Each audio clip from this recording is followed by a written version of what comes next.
Hello, welcome to another Becoming a Modern Man. We are here with a new deck that I've recently seen posted by Atsushi Aito, if I said that correctly. So that was posted this morning at time of recording. And this list is super sweet, so I had to give it a try, and I've been playing it this morning.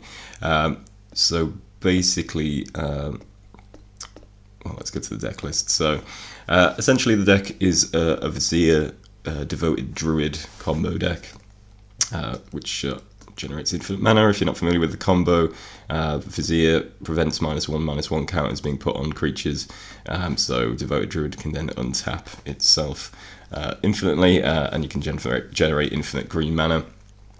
So that's a basic combo, which has been around for a while in various forms, not super popular recently. But this deck is kind of like an accelerated version of that combo, essentially. So what we have is a lot of 1-mana green spells that let you find creatures and lands. So we've got Adventurous Impulse, which is the new one from Dominaria. So it looks at the top 3 cards, pick a creature or a land. Ancient Stirrings, which is lets you look for a land or a colourless spell. So in this instance, Ancient Stirring is not as good as it is in various other decks, I suppose. We've got so many lands that you can find, and then we've got the Baubles, Walking Ballistas, and this one of Conjurer's Bauble. Commune with Nature, which lets you look at the top 5 cards and pick a creature, which obviously helps us find Vizier and Devoted Druid. And then we've got Traverse. Deck's very good at getting to Delirium quite quickly.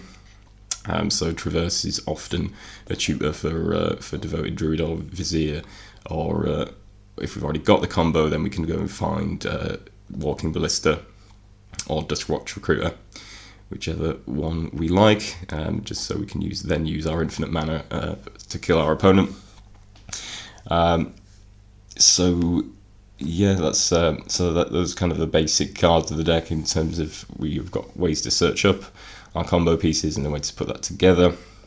As I say, Delirium's a big part of the deck, so we've got these Street Race, a Deadshot Minotaur, as well as cycling cards. Digs us a little deeper and also adds to Delirium. Mishra's Bauble, again, same kind of deal. We've putting an artifact into the graveyard and drawing an extra card, digging us a little bit deeper. Wild Cantor can help us generate white mana, and obviously puts another creature in the graveyard. Conjurer's Bauble, again, same, putting an artifact into the graveyard for Delirium. Postmortem Lunge is kind of an interesting one. It's like a way of battling off removal, so we can get a hasty Devoted Druid into play, or a Vizier, depending on which creature they've killed. Walking Ballista is the finisher for the deck. Basically, the only real the sort of the card to win using your infinite mana. So you just play this for loads of mana and then shoot your opponent to death. Got Summoner's Pact again. Basically, we combo off in one turn generally, so we can use the Summoner's Pact with no intention of ever paying for it on the upkeep. It only searches up green creatures, which is just something to remember. So it only finds Devoted Druid or Dustwatch Recruiter once you've got your infinite mana together. But that's pretty much good enough. Generally, as I say, Dustwatch Recruiter then can find your Walking Ballista if you've got the infinite mana, and obviously finding Devoted Druid is one half of the combo, and kind of the more important card to be finding in general. And then we've got Pact of Negation, which is just a way of protecting the combo. Again, you can only use it on the combo turn, so I query how good this is, but it is a bit of protection for the deck and the combo. The other interesting card in the deck is Hall of the Bandit Lord, which you don't see a lot of. So yeah, this legendary land, it doesn't tap for mana. It can only be used to cast creature spells, but it then gives those creatures haste. So it's kind of the source of the quicker wins in the deck. You can give your Devoted Druid haste, and then from there it's you can generate the mana, often to play the Vizier. in the same turn, and that'll let you win from there. So very useful, and leads to some pretty quick wins. The deck can win on turn 2, although it's not particularly easy to achieve. So if you play a Hall of the Bandit Lord on turn 1, then play a green-white land, or just a forest, I suppose, a second land, haste Devoted Druid. Then you can generate 2 mana, untapping the Devoted Druid once and putting a -1/-1 counter on it.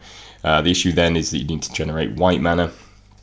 So then you can either use Manamorphose or Wild Cantor to make white mana, cast the Vizier, and then you've got your infinite mana online on turn 2, and you can win from there. So yeah, there's a few ways you can put together a turn 2 win. Otherwise, turn 3 is kind of where we're looking to go off. And the deck's pretty consistent in putting together turn 3 wins. Certainly when you Goldfish. Obviously removal is an issue for the deck, but in general that's what we're looking at. And then the sideboard is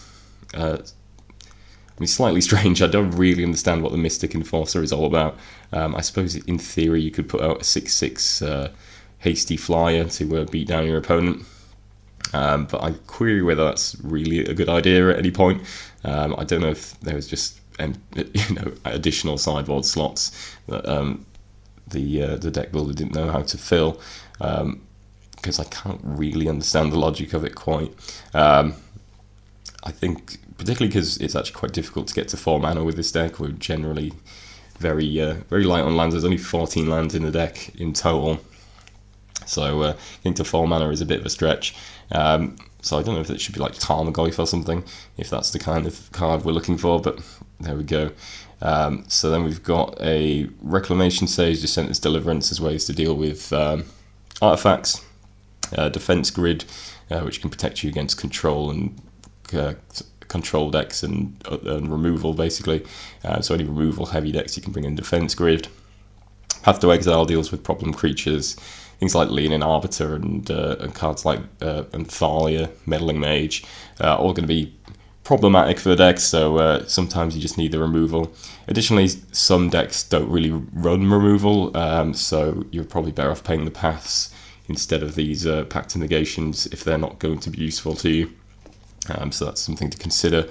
Postmortem Lunge, again, is a good card against decks that are going to be removal heavy, and Slaughter Pact is another removal spell for us to deal with problem creatures. So yeah, so that's the deck. It's a lot of fun, and it's pretty speedy. I've had a lot of fun playing it so far, and I'll get some more videos up of the gameplay very shortly.